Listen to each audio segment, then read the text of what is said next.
Hello friends, कैसे हैं आप लोग। आज का हमारा नया क्वेश्चन कुछ इस तरह से है कि if the angle between two vector a vector and b vector, दो वेक्टर हमें गिवन है, ए वेक्टर और बी वेक्टर गिवन है और उसके बीच का एंगल दिया हमें 120 डिग्री।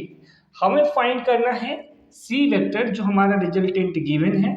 तो सी वेक्टर ए वेक्टर और बी वेक्टर पे किस तरह से डिपेंडेंट है, आइए इसको सॉल्व करते हैं।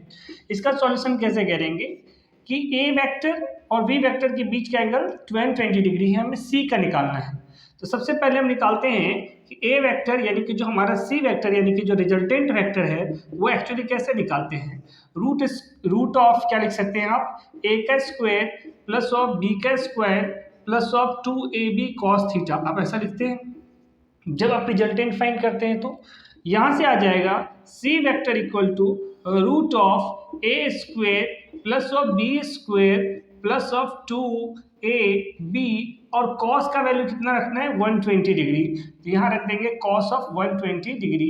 यहाँ से सी वेक्टर हमारा आ जाएगा square root of A square plus B square plus of 2ab और cos 120 होता है -1/2, ये कैंसिल हो जाएगा। तो यहाँ से सी वेक्टर हमारा आ जाएगा A square plus B square minus of A B, ये हमारा कुछ सी वेक्टर आ जाएगा।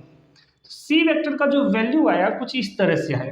आइए हम उसके साथ साथ देखते हैं कि ए और बी में क्या रिलेशन है। तो ए और बी वेक्टर यदि हम निकालें, यदि हम A vector minus of B vector निकालते हैं तो इसकी वैल्यू क्या आती है, इसकी वैल्यू आ जाएगी A square plus of B square -2ab cos, और एंगल तो पता है आपको कितना 120 दिया है तो 120 डिग्री।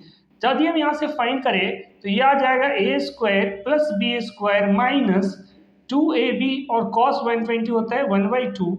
देयरफॉर यदि यहाँ से हम फाइंड करें तो आ जाएगा A square plus B square plus of A B, कुछ इस तरह से आ जाएगा। तो यदि हम सी वेक्टर और ए वेक्टर माइनस बी वेक्टर को आप देखते हैं तो हमें ऐसा फील हो रहा है, ऐसा देख के पता चल रहा है कि जो सी वेक्टर है, इस सी वेक्टर से ए वेक्टर माइनस बी वेक्टर क्या है, ग्रेटर है। तो हमारा राइट आंसर क्या हो जाएगा, B. Thanks to all of you to watching this video.